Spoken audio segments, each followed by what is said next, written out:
जय माता दी दोस्तों। आज की वीडियो है क्या महाभारत को घर में रखना शुभ होता है या अशुभ। यदि हम महाभारत को घर में रखते हैं तो क्या इससे लड़ाई झगड़े बढ़ते हैं।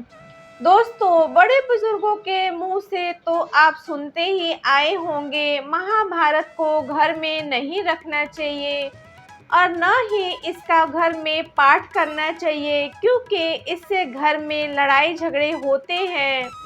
क्या यह धारणा सही है या नहीं, आइए जानते हैं।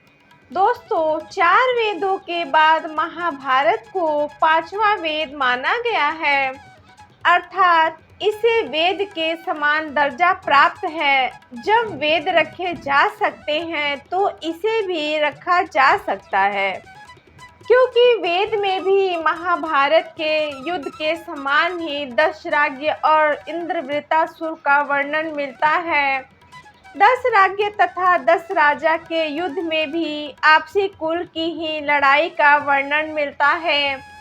कई घरों में दुर्गा सप्तशती, रामायण, पुराण या अन्य ग्रंथ मिलते हैं, सभी में युद्ध का वर्णन मिलता है। तो यह समझना कि युद्ध का वर्णन होने के कारण हम इसे घर में रखें तो यह उचित नहीं है। कोई यह मानता है कि इसे घर में रखने से रिश्तों में खटास आती है, तो रामायण में भी रिश्तों को लेकर बहुत कुछ है। आप यह सोच सकते हैं इससे आपका दाम्पत्य जीवन खराब हो सकता है और आपको भी वन में रहना पड़ सकता है। घर में ऐसे कई उपन्यास भी होंगे जिसमें रिश्तों को लेकर बहुत कुछ लिखा होगा। दुनिया के हर धर्म ग्रंथ में रिश्तों और युद्ध को लेकर बहुत कुछ लिखा हुआ है। प्राचीन काल में हर घर में महाभारत ग्रंथ होता था, लेकिन मध्यकाल में यह धारणा कैसे फैली या फैलाई गई कि महाभारत को घर में नहीं रखना चाहिए, यह कोई नहीं जानता। यह एक अफवाह है जो अब सच के रूप में स्थापित हो चुकी है। गुलामी के काल में हिंदुओं को उनके धर्म ग्रंथों, भाषा और संस्कृति से काटने के लिए कई तरह के दुष्प्रचार हुए, जिसमें से ये भी है। महाभारत को घर में नहीं रखना चाहिए और रामायण तो झूठ है।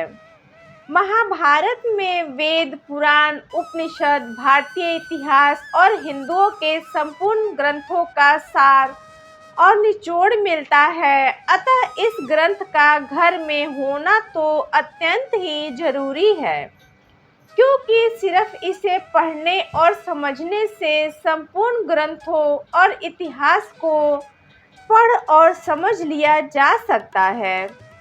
महाभारत न्याय, अन्याय, रिश्तों और जीवन से जुड़ी हर समस्याओं का वर्णन मिलता है। यह ग्रंथ व्यक्ति को बुद्धिमान और समझदार इंसान बनाकर समाज में पेश करती है। अतः प्रत्येक व्यक्ति इस ग्रंथ का अध्ययन करने, इसमें लिखे हुए सूत्रों को समझने में सक्षम है। जो बालक बचपन में ही महाभारत का अध्ययन कर लेता है, वह बड़ा होकर बहुत ही मेधावी निकलता है, क्योंकि जो ज्ञान हम जीवन भर में अनुभव से हासिल करते हैं, वह ज्ञान महाभारत में लिखा है, जो कि पहले ही हासिल हो जाने के कारण जीवन में कब क्या हो सकता है, इसका ज्ञान पूर्व में ही हो जाता है। ऐसे में व्यक्ति को यह ज्ञान जीवन पथ पर सफलतापूर्वक आगे बढ़ने में मदद करता है। रामायण इस बात पर जोर देती है जीवन में क्या करना चाहिए, और महाभारत इस बात पर जोर देती है कि जीवन में क्या नहीं करना चाहिए। इसीलिए घरों में दोनों ग्रंथों का होना और उन्हें अपने बच्चों को पढ़ाना अत्यंत ही जरूरी है। महाभारत में श्री कृष्ण के गीता ज्ञान के अलावा और कई तरह के ज्ञान शामिल हैं, जैसे पराशर गीता, धृतराष्ट्र संजय संवाद, विदुर नीति, भीष्म नीति, यक्ष प्रश्न आदि।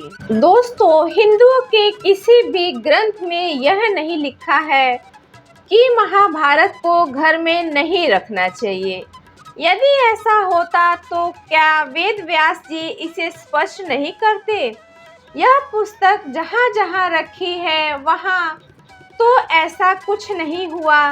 दरअसल एकमात्र ऐसा ग्रंथ है जो संपूर्ण हिंदू धर्म और उसके इतिहास का प्रतिनिधित्व करता है और धर्म, नीति, ज्ञान, तर्क, राजनीति, मोक्ष, विद्या और संपूर्ण कलाओं का ज्ञान लेकर धर्म स्थापना के सूत्र को बताते हैं। कोई विद्य धर्मी यह चाह सकता है कि यह ग्रंथ हिंदू नहीं पढ़े और न घरों में रखे ताकि वह इस ग्रंथ से कटता जाए। तो दोस्तों, ये थी मेरी आज की वीडियो। दोस्तों, मेरी वीडियो के विचार आप सबको कैसे लगे? यदि आज की वीडियो अच्छी लगी हो तो मेरे चैनल को सब्सक्राइब जरूर कर दें। अपना कीमती समय देने के लिए दिल से शुक्रिया। Thanks for watching.